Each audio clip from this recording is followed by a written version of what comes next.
Eu fiz uma pesquisa a respeito dos textos do Gênesis, sobre a Arca de Noé, sobre o dilúvio universal e sobre a epopeia de Gilgamesh, as diferenças, semelhanças entre as duas narrativas. As semelhantes narrativas encontradas na epopeia de Gilgamesh e no livro de Gênesis, há muito tempo chamam a atenção dos estudiosos. São muitos estudiosos que ficam pensando e estudando essas semelhanças.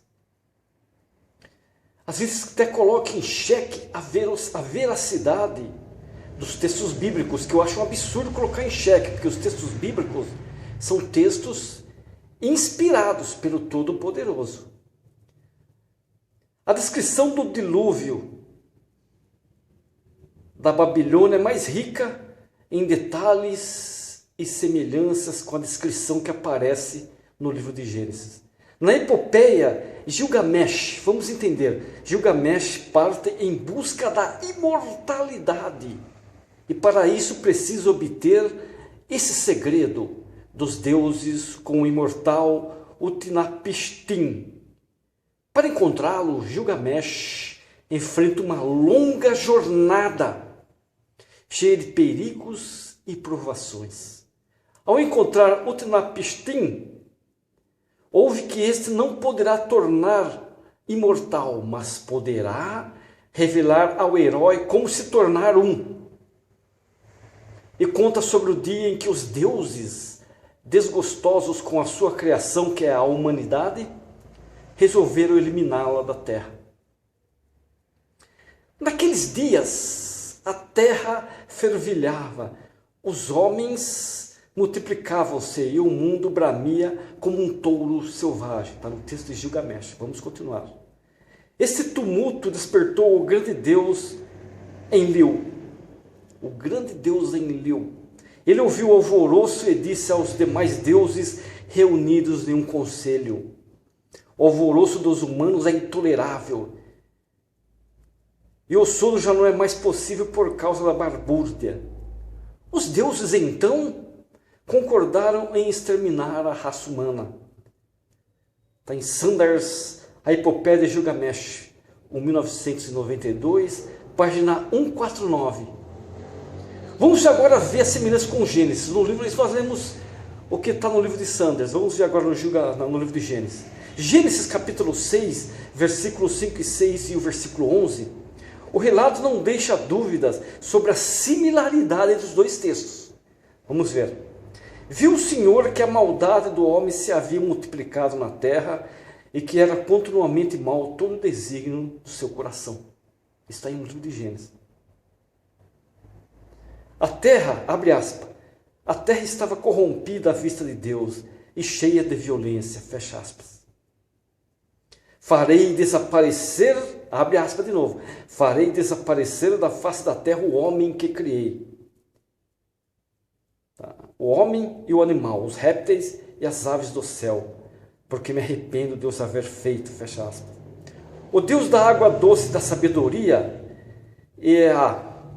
o Deus da água doce da sabedoria chamado Ea, patrono das artes e protetor da humanidade, em sonho avisa Utnapishtim das intenções de Enlil e orienta-o sobre como sobreviver à catástrofe que estaria por vir. Põe abaixo tua casa e constrói um barco, abandona tuas posses e busca a tua vida preservar, despreza os bens materiais e busca a tua alma salvar. Põe abaixo tua casa e eu te digo, e constrói um barco. Eis as medidas da embarcação que deverás construir, que a boca extrema da nave tenha o mesmo tamanho que seu comprimento, que o seu convés seja coberto, tal como a abóbora celeste sobre o abismo. Abóbora celeste sobre o abismo. Leva então para o barco a semente de todas as criaturas vivas. Eu carreguei o interior da nave com tudo o que eu tinha de ouro e de coisas vivas. Minha família, meus parentes, os animais do campo, os domesticados e os selvagens, e todos os artesãos. Isso está em Sanders, continua falando no livro dele, na página 149 a 151. Agora, o que diz o Gênesis? Eis a descrição do Gênesis. Preste atenção. A descrição do Gênesis é a que eu acabei de ler, que era do livro de Gilgamesh. Abre aspas, faze uma arca de tábua de cipreste, nela farás compartimentos e a calafetarás com betume por dentro e por fora. Isso está no Gênesis. Deste modo a farás de 300 côvados, será o comprimento, de 50 a largura e a altura de 30. Farás ao seu redor uma abertura de 1 côvado de alto. A porta da arca colocarás lateralmente. Farás pavimentos na arca, um embaixo, um segundo e um terceiro. Nós podemos ler isso no capítulo 6, versículos 14 a 16. E o versículo 18: entrarás na arca tu e teus filhos e tua mulher e as mulheres de teus filhos, de modo que vive de toda a carne, 2 de cada espécie, macho e fêmea, farás entrar na arca para os conservares contigo. Olha que semelhança com textos de Gilgamesh. Na versão babilônica, Enlil então envia uma tempestade de grandiosas proporções, o deus Enlil. Uma tempestade de grandiosas proporções, fazendo com que toda a terra desaparecesse sobre as águas. Abre aspas, caiu a noite e o cavaleiro da tempestade mandou a chuva. Ponto. Abre aspas, 3 pontinhos, fecha aspas. Por 6 dias e 6 noites os ventos sopraram. Ponto e vírgula. Enxurradas, vírgula, inundações e torrentes assolaram o mundo. Ponto e vírgula. A tempestade e o dilúvio explodiam em fúria como 2 exércitos em guerra. Podemos ler isso no livro de Sanders também. O Sanders, página 151 a 153. Aí no livro do Gênesis, vamos ler agora o relato do livro do Gênesis. No Gênesis temos capítulo 7, vamos ver que fala o capítulo 7, versículos 11 e 12. Abre aspas, nesse dia romperam-se todas as fontes do grande abismo, e as portas do céu se abriram, vírgula, e houve copiosa chuva durante a terra, uma copiosa chuva sobre a terra, durante 40 dias e 40 noites. Capítulo 7 do Gênesis, versículos 11 e 12. E toda a humanidade foi exterminada. 3 pontinhos. A pesquisa histórica demonstra que o mito de uma grande inundação na região da Mesopotâmia não é um atributo da Bíblia.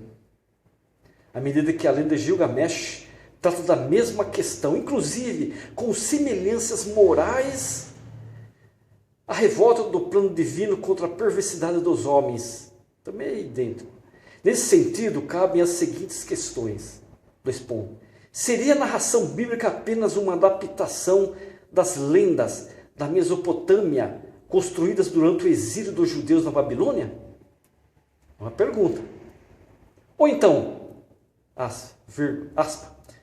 vírgula, seria a narração bíblica uma versão de um mesmo fenômeno que, pela sua grandiosidade e impacto, vírgula, haveria de ter marcado as diferentes culturas de toda uma grande região? É outra pergunta.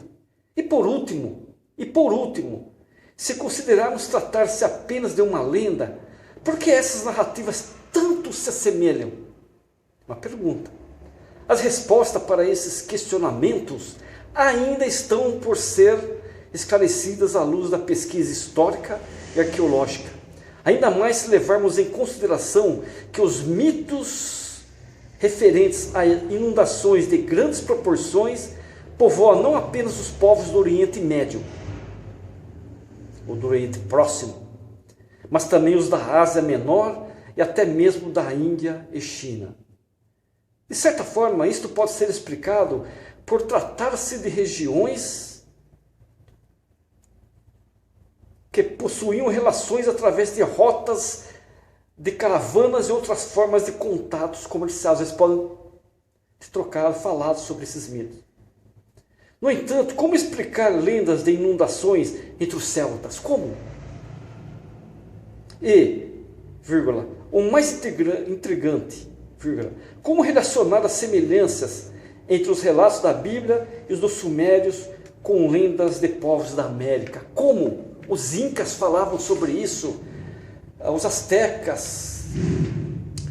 Nós sabemos que a tábua do dilúvio, tábua 11, da epopeia de Gilgamesh, está no extinto idioma acadiano. Esse idioma acadiano não existe mais. Semelhanças e hipóteses, vamos tentar chegar nele. Todas essas narrativas levaram a que se aventasse a hipótese de uma catástrofe global, como de fato propõe a Bíblia. No entanto, até o momento, não há nenhuma evidência atestando que em uma mesma época, uma catástrofe desta natureza e magnitude tenha ocorrido. Ponto. O que apenas torna ainda mais intrigante um assunto que, vírgula, com toda certeza, vírgula, é uma das histórias mais conhecidas do mundo. Ponto. Em tempo, dois pontos. As similaridades do dilúvio bíblico com passagens das mitologias grega, celta e nórdica, sem falar nas lendas e relatos de povos pré-colombianos e do Oriente, reforçam ainda mais as teses de que, no mínimo, algo de grandes proporções envolvendo inundações tem ocorrido na história humana, seja de âmbito local ou global. Só o tempo e os avanços da pesquisa científica é que poderão decifrar as origens e a veracidade das lendas que envolvem grandes inundações em diversas regiões do planeta habitável. Gostaram? O mito de Gilgamesh e o Gênesis.